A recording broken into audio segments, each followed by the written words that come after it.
Convidamos a fazer uso da palavra a senhora Hélia Barbosa, presidente da Associação Brasileira de Magistrados, Promotores de Justiça e Defensores Públicos da Infância e da Juventude, ABMP.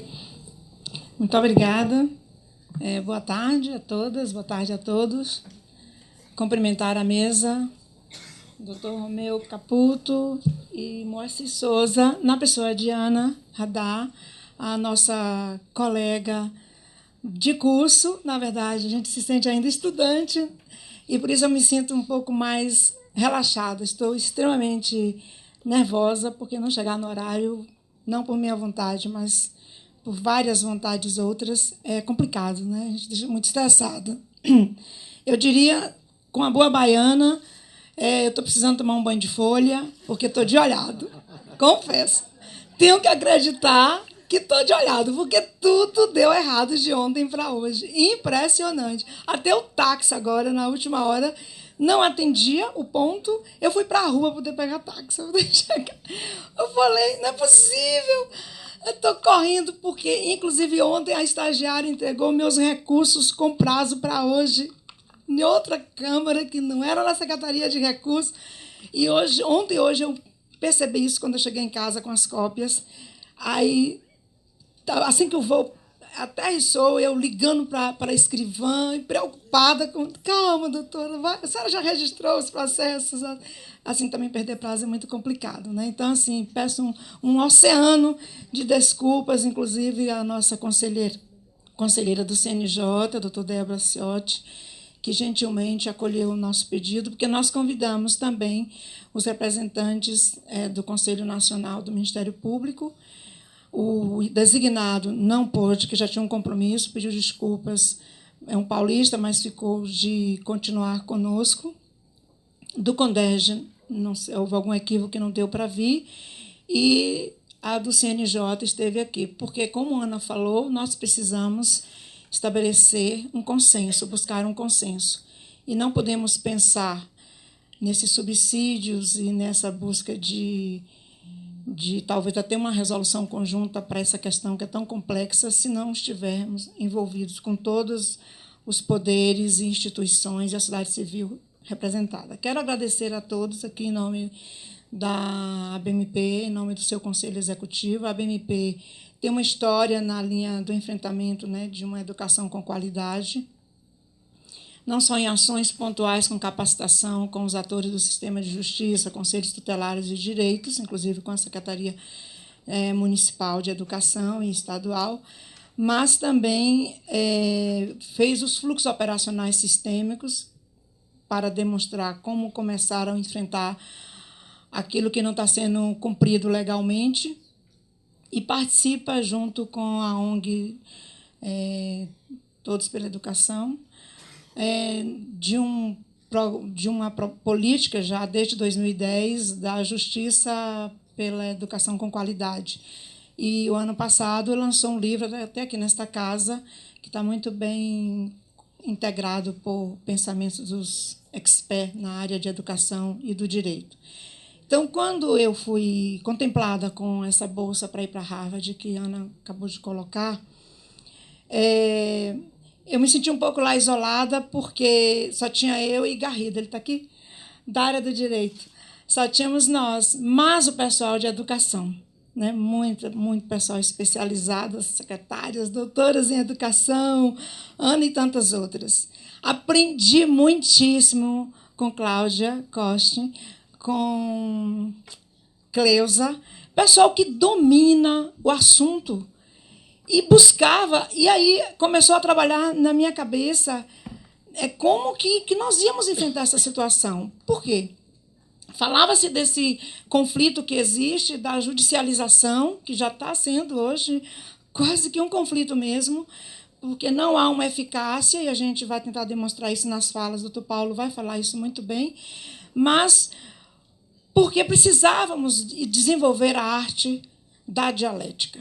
Então, ficou para nós, fizemos o curso, como proposta fazer um plano de ação, e, nesse plano de ação, esses especialistas entenderam que nós deveríamos trabalhar com a educação de 0 a 3 anos, que, interpretando analogicamente, eu acho, e extensivamente, você pode dizer que é um direito constitucional, já que o princípio maior é que todos têm direito à educação, a educação é direito do cidadão, da cidadã e dever do Estado, mas ela vem sendo regrada a isso na LDB, mas tem essa sede constitucional e não tem uma garantia, e é um problema sério no país inteiro. Vivi vários problemas com a Prefeitura Municipal de Salvador, 2010, 2011, 2012, que não foi fácil.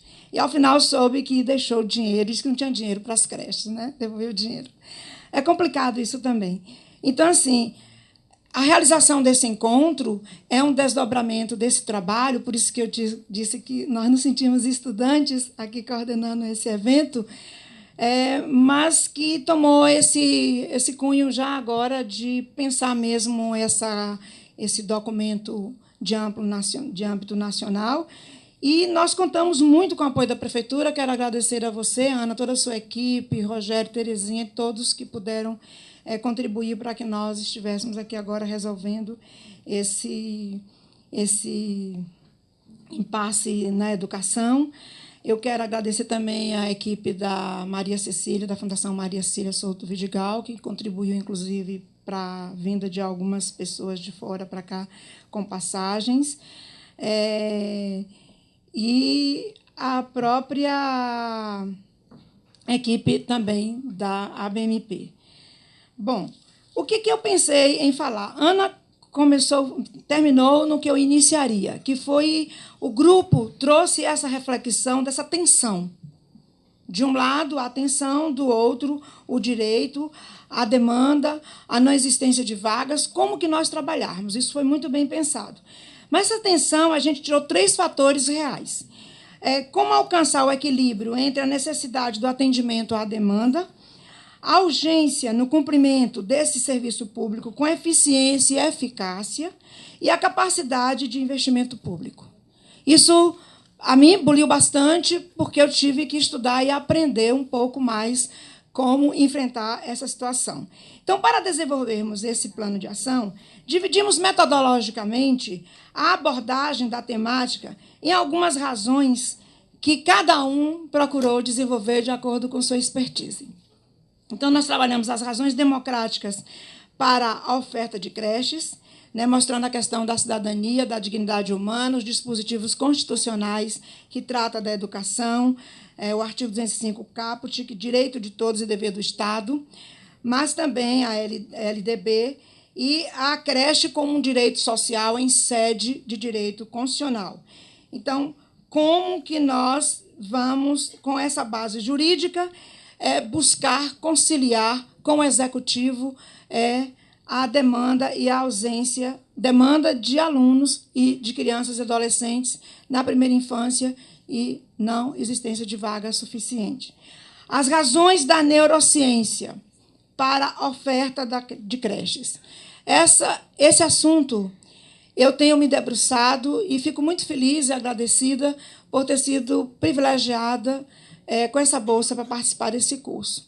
Porque nós, operadores do direito, não há transversalização nas faculdades de direito dessa temática, da área agora que se começa a falar, algumas estudando psicologia jurídica, mas os assistentes sociais sabem melhor lidar com as pessoas e os psicólogos, e nós, juízes, sentam à mesa de uma audiência e lidam com o público, e promotor e defensor que aprende na raça todos os dias lidar com as pessoas, sem ter estudado para como enfrentar essas situações, compreender as razões. E compreender as razões do ponto de vista da ciência, da arte da ciência, do desenvolvimento da primeira infância, nós que lidamos tanto com a primeira infância, é uma necessidade imperiosa de tentar lidar com o MEC para inserir nas faculdades, transversalizar esses temas, porque eu fico pensando, me permitem as ausências, mas será que o senhor juiz lá da cidade de Monte Santo, do meu estado, conhecesse um pouquinho, tivesse debruçado, tivesse refletido, ponderado, alguém tocado? Olha, você tinha que notar as dificuldades, as podações dos neurônios por falta do desenvolvimento nessa fase, da cognição. Tudo isso a gente sabe que existe, mas estudar isso cientificamente é uma outra cartada, é uma outra perspectiva. E foi isso que a gente aprendeu e que estamos trabalhando para esse plano de ação, as razões da neurociência. E, nessa fase, aprendemos com os especialistas de Harvard que de 0 a 3 anos é quando o sistema nervoso, o cérebro, está em melhores condições de se organizar e assimilar os aprendizados. O desenvolvimento integral da criança passa por essa fase que exige estimulação adequada para a absorção de conhecimento, sob pena de haver podações. E aí vai haver as dificuldades do desenvolvimento. Precisa estabelecer os vínculos com a família e a criança. E, em relação à creche, com as pessoas que lidam na creche e a adequação da sua vida, do seu ambiente familiar com esse novo ambiente. Aprendi sobre isso em Salvador, pelo menos na minha cidade, na minha capital, que os orientadores, os educadores, diretores, professores da área de educação diziam ao final assim: aquela não era uma creche, a melhor, que deveria ser oferecida para aquela criança, para aquelas crianças. A proposta pedagógica não existia, a falta de infraestrutura, as condições de salubridade e tudo mais. Eu entrei em uma, tinha uma telinha de televisão, todos assim coladinhos na telinha, um calor miserável, que era aquele telhado de zinco, Salvador quente, uma geladeirinha com um cheiro ruim, devia ter comida estragada, aqueles colchãozinhos sujos e jogados lá no cantinho. Por quê? Elas disseram que, com todos esses problemas, longe de se pensar que ali seria uma creche, mas que funcionava como tal, ainda era melhor.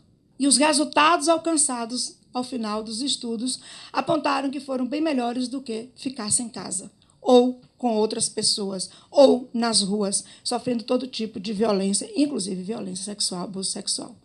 Então, para a gente ver como é tão delicada essa situação, é de uma complexidade a gente cuidar dessa área da educação, exigir do administrador público, do gestor público, que atenda a toda demanda, a não orientação para a reprodução, falar em controle ou não controle da natalidade, mas nascem demais crianças que não deveriam estar nascendo naquelas circunstâncias, naquelas condições. Uma vez que nasce, nós teremos que apoiar, não é verdade? Mas também nós não podemos ficar com esse discurso que a gente chama da transição, que é outra razão que a gente colocou e os especialistas colocaram, e a Ana trabalhou nesse aspecto, colocando a experiência de São Paulo. As razões econômicas.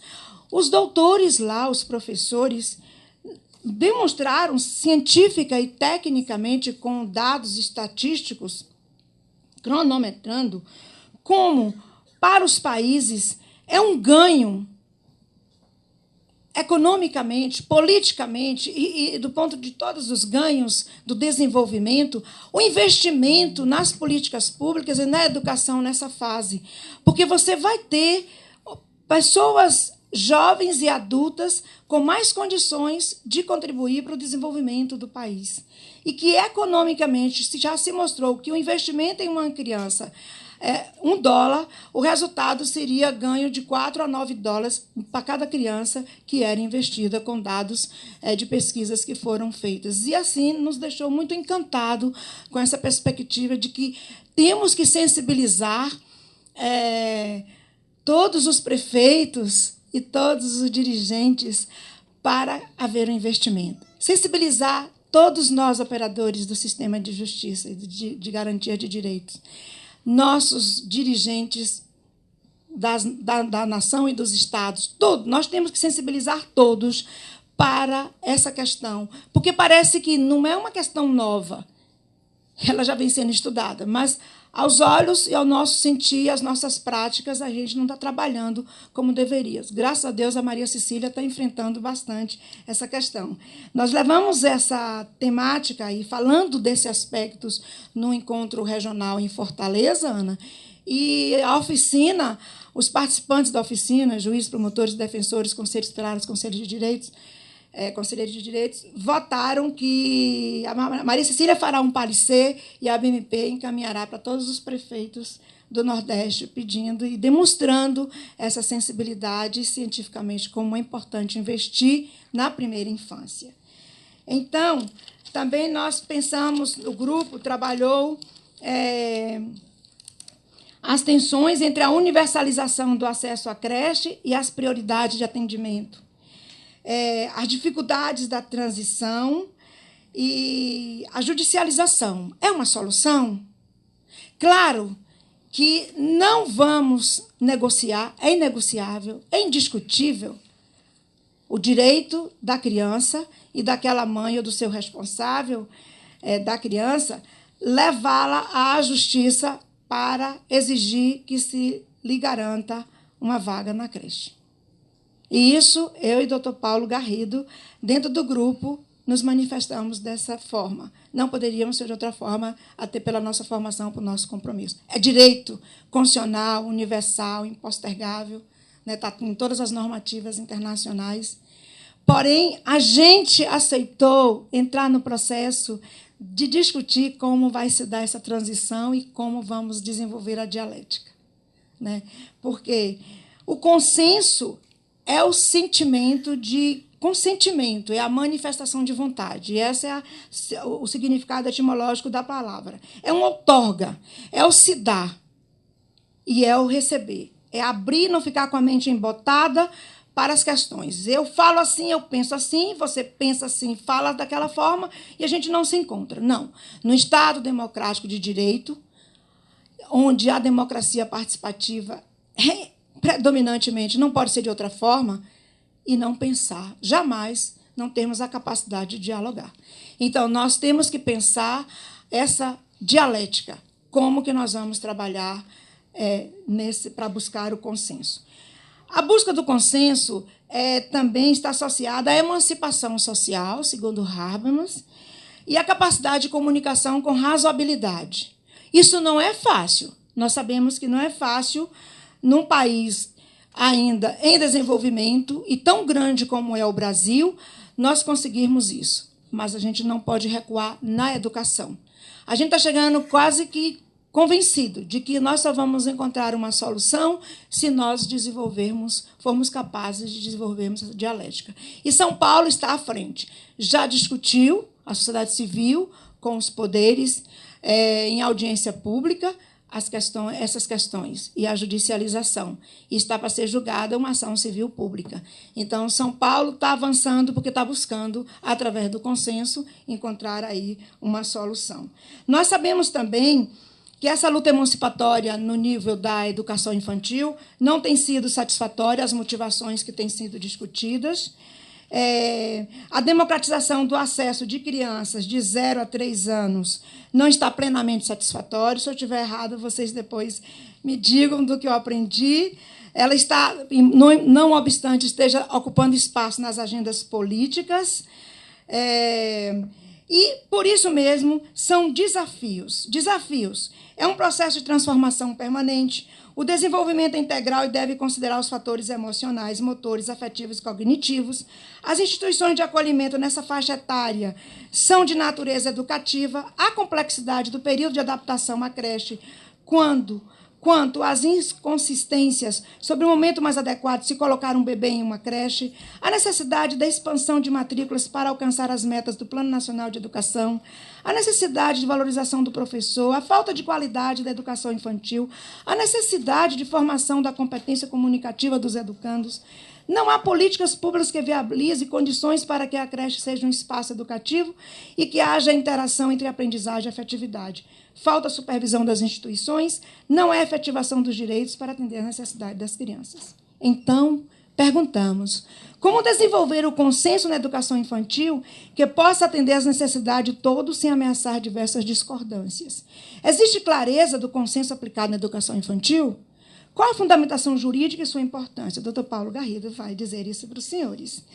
Então, nós fechamos nosso raciocínio aqui e agora, dizendo que não há que se falar da impossibilidade jurídica, ainda isso, do Poder Judiciário, de impor ao Poder Executivo uma obrigação de fazer, para efetivar a garantia do direito da criança de acessar as instituições de educação infantil. Não existe para o Supremo Tribunal Federal, já em várias decisões, a mas não pode o Poder Judiciário intervir no Poder Executivo, porque ele é que tem a detenção dos recursos, porque ele é que delimita, porque a Constituição diz que é assim, porque, inclusive, há a independência dos poderes. Um não pode intervir no outro. O Supremo disse, pode e deve. E sabem por quê? Porque criança está acima de qualquer outro interesse, é sujeito de todos os direitos, universalmente consagrados. Criança são seres em condição peculiar de desenvolvimento e criança tem prioridade absoluta. Assim, quando decidiu o ministro Gilmar Mendes, ao decidir sobre o dever, e sim, de o Poder Judiciário decidir, cumprindo aquele dever do artigo 227, e ele fazia essa ressalva, não sou eu que estou dizendo, estou cumprindo o dever do 227. Pode e deve, sim, o Poder Judiciário. Então, nós não podemos absolutamente deixar de ir à Justiça. Mas acontece que vão à Justiça muitas mães, ou por instrução, ou por um certo nível já de conhecimento, ou de condições, mas grande parte não vai. E a lista é muito grande, e ela termina sendo injusta de acesso. E a cada vez que o magistrado determina que Maria vá para a creche, está tirando Joana daquela vaga. Isso dói. Isso não pode continuar. Então, temos que estar todos unidos, e é isso que nós esperamos, que possamos desenvolver e já levantar os subsídios para uma resolução conjunta nacional e num encontro maior que nós vamos fazer para legitimar, a partir do que os senhores e senhoras nos oferecerem aqui. Muito obrigada e desculpe se eu estou ainda meio cansada. Falei meio embolado.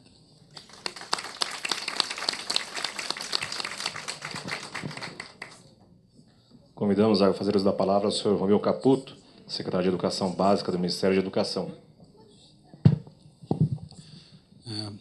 Boa tarde a todos e a todas. Boa tarde, doutora Hélia, Anistela, Moacir. Queria cumprimentar aqui o César Calegari, secretário de Educação de São Paulo, a Joane, secretária adjunta, Rita de Cássia, minha coordenadora nacional de Educação Infantil, uma grande professora nesse tema, minha, e seguramente também da Pilar, minha querida amiga, também é secretária de Educação Básica da SEB. Eu diria que é muito significativo para nós da SEB, acho que posso falar em nome de Rita, de Pilar, que passamos, o César, que agora está numa outra missão, viver este momento. Chegamos no Ministério num momento de profusão desses debates, que não é debate novo, a Constituição exige desde 88. A Constituição exige desde 88. Por que o direito dessas crianças até hoje está sendo descumprido? E eu espero poder discutir, e aí uma parte em especial dessas crianças, seguramente eu vou falar, Luciana também deve falar, tem o seu direito mais descumprido ainda. E qual é a inter-relação que nós precisamos fazer dos poderes públicos, do executivo e do judiciário? Porque nós temos metas claras, nós temos legislação clara, não me parece que seja por falta de legislação, por falta de meta, que esse direito até hoje não foi cumprido. É um problema mais complexo e nós precisamos buscar as raízes dele. Espero fazer isso daqui uns 2 minutinhos na próxima mesa. Nessa eu queria apenas agradecer o convite, falar que é uma oportunidade muito importante para nós do Ministério poder debater especialmente com os representantes aqui, os operadores do direito e da justiça. É um espaço privilegiadíssimo para a gente debater. Obrigado.